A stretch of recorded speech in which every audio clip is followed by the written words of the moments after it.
He moves through the death and decay of the void. He doesn't remember his name. Everything's a blur. He feels pain in his stomach, in his arms, in his veins. He needs to find one of those flowers. The nectar, the sweet serum that gives strength. Strength for what? He remembers. The killers.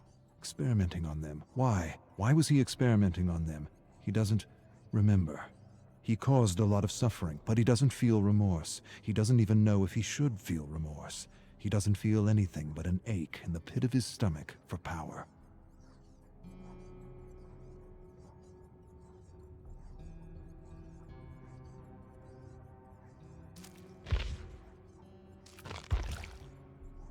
He has flashes of the doctor, his screams, his agony, turning the tables on him, experimenting on him like he had done with so many others. Where? Not here. Somewhere else. Another world.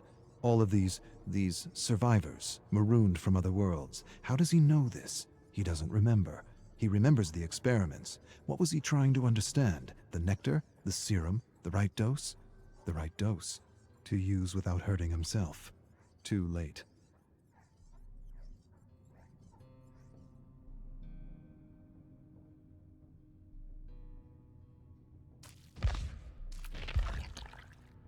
He feels the hunger, not for food or drink, not for talk or fun, for a flower, a single flower, for serum. He knows the entity is watching him. He knows it, feels it inside his bones.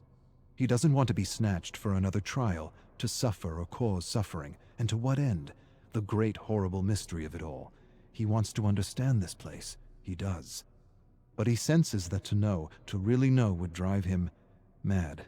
Madness, that's what this place is. The embodiment of madness. He doesn't want to be pulled into another trial. He wants to return home. He must return home. That's why he was studying the serum. It gave him insight. Insight to what? He doesn't remember.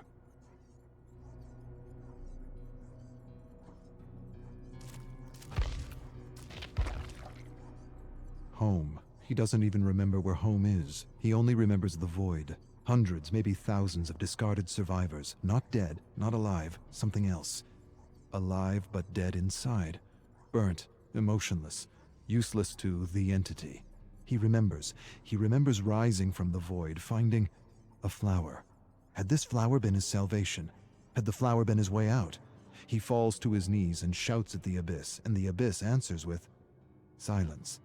The silence is so deafening it hurts. He buckles over, climbs to his knees. He needs serum.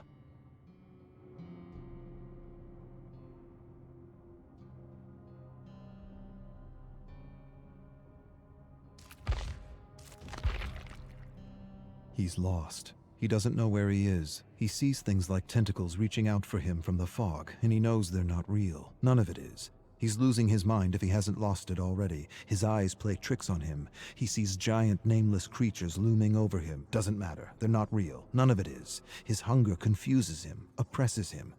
He'd do anything for that feeling again. Anything. Even return to the trials. He would. He'd rip survivors and killers apart, limb from limb, for that feeling again. He begins to mumble words. A promise. One flower, and I will do anything.